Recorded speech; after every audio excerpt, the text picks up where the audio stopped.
Okay. Good morning. It is Thursday. A couple things that I wanted to talk about. I put up a couple of testing videos. I don't know if anybody has seen them, but I am in the process of learning how to do things when I film. So if you see them, give me your feedback, what you think, if they look good, if I need to do some work, if you have tips, if you know how to do some of this, put it in the comments. Also, please remember to share my videos. I'd like to grow my YouTube without family and friends. I'd like to, come across a whole different group of people. I really not sure how I feel about family yet visiting. I haven't given them any access to my YouTube yet. And then also, the last video I did was on my beginning cancer journey, my diagnosis. And what I wanted to do this time, I believe I stated that I was going to go to when I went back to work this time. But I think what I need to do is discuss the side effects of the treatment that I was on. The name of the treatment which I gave, which was Avastin, Femara, and Pamamidrate. But I didn't talk about the side effects, what happened to me, and how it nearly killed me. So I'd like to talk about that and then possibly end it with, like going back to work. I might have to do 4 segments, maybe do this one and then what happened when I went back to work and then where I'm at today.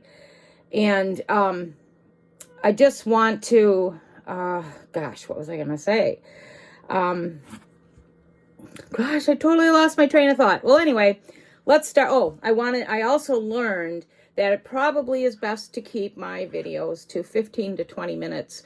It just takes, until I get better at this, and if my channel grows, I don't want to invest any money in other equipment. It's just too costly. And I'm not going to do that unless my channel grows and I actually look like I might start making money from this. So until then, I think it's best because of the uploading time and the fact that I don't think people really want to sit around and watch 30, 40-minute videos. So I'm going to try to keep it between 15 and 20 minutes. So anyway, here goes. So I'm going to talk about the side effects of the Avastin, the Pamamidrate, which was the bone strengthener, and the Femara, which was a daily pill. So that's what I started my journey on, those 3 medicines. And for a while I did okay. It seemed like I was doing okay. The biggest concern at the beginning was, of course, controlling the pain. And once that was good, and then it was hoping that the treatment would put me in at least a stable remission type thing. I don't know if you really go into remission with stage 4. I hear you do, I hear you don't. At this point, after nearly 12 years with this cancer, I don't care anymore. Everybody has their opinions, and I guess I just don't care. I'm past all of it. I'm past a lot of things. I'm past the natural treatments versus the conventional treatments. Well, conventional treatments for me has kept me here and kept me alive and gave me a decent quality of life. So for those that, and I did try the natural treatments, and besides being totally unaffordable at this point, I also don't know if that stuff contributed to my nearly dying. We were trying to come up with $600 a month for these pills added to my treatment. It was insane. I was taking these green shakes 2 times a day, and the vitamins that this naturopath doctor gave me. Greg, well, of course, your family doesn't want you to die. I mean, I was only 53, and at that point, I didn't want to die either. And I heard so much bad about conventional treatments, how it kills you, the chemo kills you and all this stuff. It's not the cancer, it's the treatments. So when you're newly diagnosed, it's just, to me, it's a circus. It's just a circus. You really need to find out what works for you. Give yourself some time. Don't panic. Get on the conventional treatment and see how your body responds. These naturopath doctors, I'll tell you, they talk about big pharma being in it for money. Well, these naturopath doctors, they're not in it to not make money either. We were spending upwards of $600 a month. My kids were all pitching in. They had fundraisers and stuff. Who can sustain that? And who wants to keep doing fundraisers? You can't. So anyway, long story short, I stayed on the Avastin, the Femara, and the Pamamidrate. I would go in every gosh, I believe I was going in, it was either every 3 weeks or every 6 weeks. My IV treatment was Avastin. That is a chemo. That's a chemo known. It's going to kill you or it's going to help you. It's a very, very harsh drug. And the part I'm confused about is I was told it was removed for the treatment of breast cancer, but yet I was given it, and I think it had just come back at a time where they allowed it to be given with another drug because I was on a trial, and my trial was Avastin and Femara. They wanted to see how those two drugs work together. Well, my cancer did take a halt, and my tumor markers went way down. I was feeling okay other than, I was pretty much in a fog. So I bounced along for about a year and a half during that time, and the side effects started coming slowly. And the thing is, I don't know where these side effects were coming because I was taking the conventional treatment and I was taking the natural drugs. I was taking so much crap a day, and that's not including my pain meds. It had to be over 60 pills a day. I got sick of it. I got sick of going to the oncologist. I got sick of going to the family doctor. I got sick of going to the naturopath, and listening to their crap. It was just too much. So anyway, about a year and a half, 2 years in, I started having some weird things happening to me. Like I would get these black sores all over my body. They started popping up. I believe it started on my legs. Then I was getting them on my arms. I was getting them on my female area. And these sores, they were black. And then they opened up. And then they started bleeding. So I bled so much from the ones from my female area that I actually had to wear pads. I actually ended up going into the ER because I thought I was hemorrhaging from my privates, and it sure looked like it was. Well, they did an ultrasound down there, and there was nothing coming from there, and it took us a while, but we learned it was coming from that big sore that had opened up down there. And these were ugly. I mean, they were big. They were black, and they were big. My oncologist ended up doing a biopsy on those, did a punch biopsy where they kind of go in and they suck out the insides. That came back as necrotic material, just basically dead material. So that was bad because they were popping up all over. They're on my back, they're on my legs, they're on my arms, and now I just have scars. I don't have any more sores opening up, but I had that. I've had 2 ports placed. Both ports gave me problems. When these holes opened up on my body, one had opened up on my port. And so you could actually see the port through the hole. So for a long time, looking back, I don't know why my oncologist didn't do anything. I think he felt like it would close, but these things never closed. And so I remember going out to my sons on hot days, and when they would go swimming, I didn't do anything other than sit in the water because I didn't want anything to get in that hole because I was an open body and it was by my heart. So eventually they did remove the port and stitch that up. But so I got these horrible sores. My kidneys tanked. I ended up a stage 4 kidney disease. So I also had to start going to a kidney doctor. I had one more stage 5, and then I would have had to go on to dialysis. So I was getting sicker and sicker and sicker. This was probably 2 to 3 years in.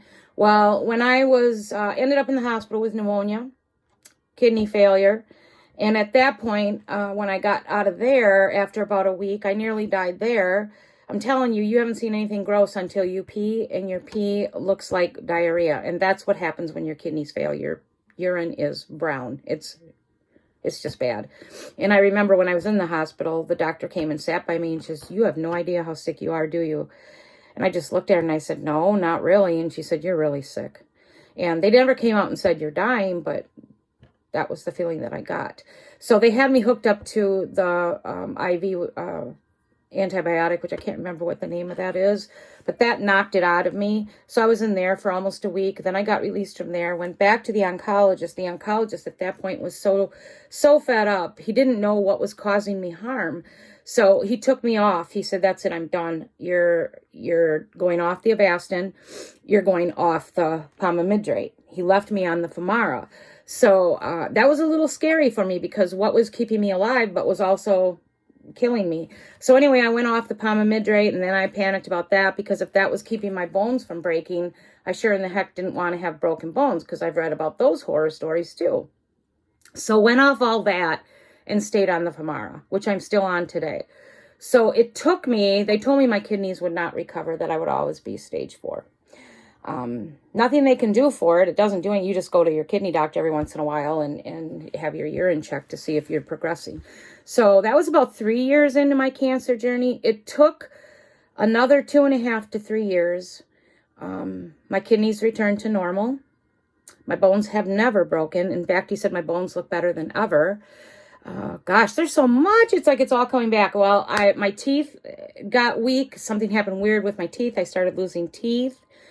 I lost 3 teeth so far. You can't see a dentist when you have cancer in your bones and you're on a bone treatment, because then that can bring about O&J, which is you're basically your jaw falling apart and your teeth will all come out. So all I could have done was cleaning. Well, I can't even do that now because I can't stand anybody touching my mouth. So I don't go to a dentist at all. I have my own little routine that I do.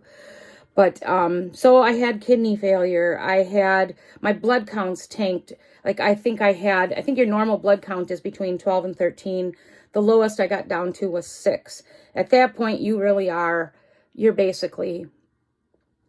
sitting or sleeping all of the time. I could barely get up just to go to the bathroom. And there were times that I literally laid in my bed and peed my pants and my bathroom was next to me. But sorry for sharing too much information, but that was the reality of my disease at that time. And if Greg was gone and I just didn't have the strength to get up and go to the bathroom, I would just lay there and wet myself and wait for someone to come home. And it was him. My kids never had to do that, thank God. But and let him clean me up and change the bedding. At that time, also, all I could do was really drink water. It was just all I could have. And I had a craving maybe once or twice a month for French fries. And it wasn't the French fries. It had something to do with salt. So that was another weird thing. So, I'd wake him up in the middle of the night and we'd go to McDonald's and get fries. So it was just weird things. The kidneys was the most concerning. The blood counts was pretty rough. That's something I don't wish on anyone. Anyone that has cancer that's had to have a transfusion knows how bad that is. I've had 2 transfusions. You immediately feel better after that. But for me, it was quite gross laying in a bed watching someone else's blood go into my body. And that's a long process. If I remember right, I think it was a 5.5 to 6 hour process for these transfusions. And so eventually, after all this stuff started happening, my oncologist removed me from that treatment and left me on the Femara. I also, at that point, he told me, get off the vitamins and stuff too, the naturopath. So I went off everything except the Femara. It took another 2.5 to 3 years for everything to level out, and it did. My kidneys returned to normal. The sores all stopped and closed. I just have these scars all over my body. My blood counts, I haven't had a problem with my blood counts in years. So here I am heading into year 12. I don't have any of these symptoms anymore. I remain on Femara only. I don't take any natural medicines. I don't take a bone medicine, and I do get my bones checked here and there, and he said they remain strong. I did recover from things I wasn't supposed to recover from. My tumor markers are rising. For me, that is a sign. My tumor markers have been a sign that they can count on. In other words, it's factual in what's going on with my cancer. My tumor markers have been rising slow for about 2 years. At this point, he's not going to do anything because I have no symptoms. And the last scans that he did showed nothing, no growth. It showed all my tumors, but no growth. And he said he believes that the cancer is slowly growing into my bones again, but it's so slow that they can't find it. They won't be able to see it until more growth.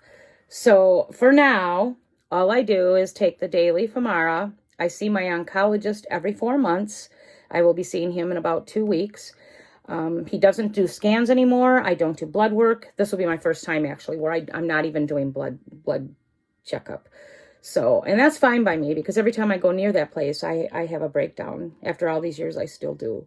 I feel okay, other than the fatigue. And the only side effects I have from the Femara, I don't know what it did to my bones, but I do believe, even though my oncologist doesn't agree with me, that the Femara is what screwed up my legs, because it all started when I started the Femara. And the legs are bent. I cannot straighten them. And I remember when I started the Femara, I remember like when I would walk to places or I would go into places, I would have to grab onto stuff or stop and hold on to something, and I couldn't stand long. It was like, it was weird. I can't explain it, but it was like I would get fidgety, like, okay, we need to hurry up because I can't stand. And that's how it started. And then it progressed to where my legs got a bend. I can't straighten them. And when I stand, I can only stand for, probably less than a minute or two. And then I have to sit. And I don't know if I went off the Femara after all these years, if that would correct itself. They may be too far gone.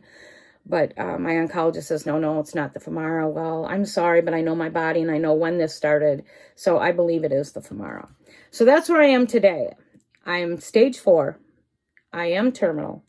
I will not get better.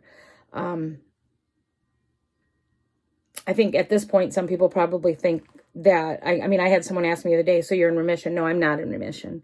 I'm stable. That's all that he says to me. So I'm stable. I do have cancer. I will have cancer.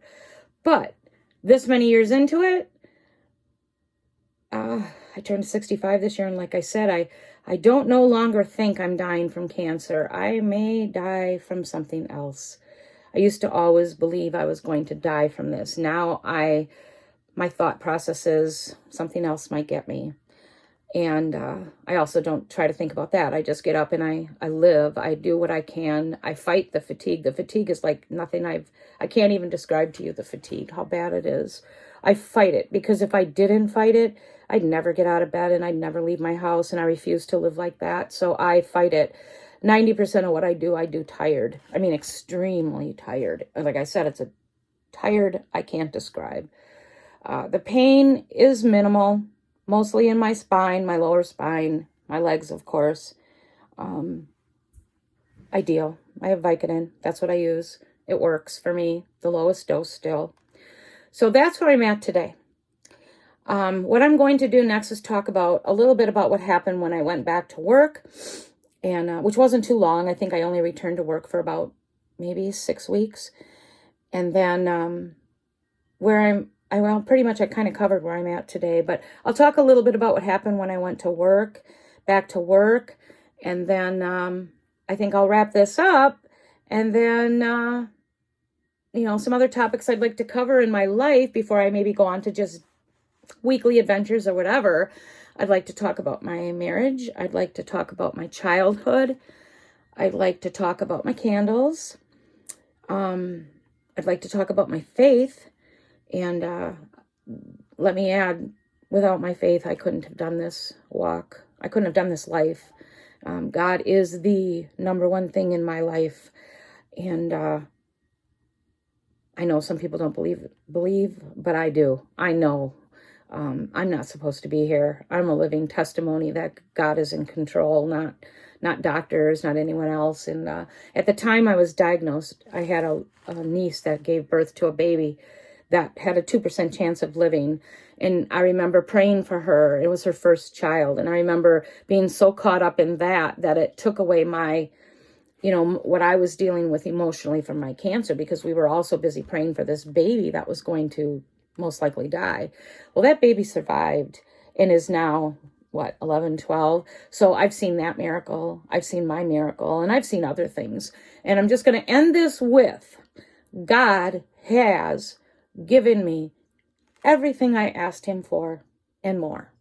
And that, I'll talk about that in my faith thing. But so until next week, have a good week. And if I do put up some little test videos of what I'm learning, please watch them, share them, share my cancer videos with other people, my tiny home. If you'd like to see more about that, let me know. And share my videos, because I really want to grow this without family and friends. And I hope you have a good week, and I will see you next week.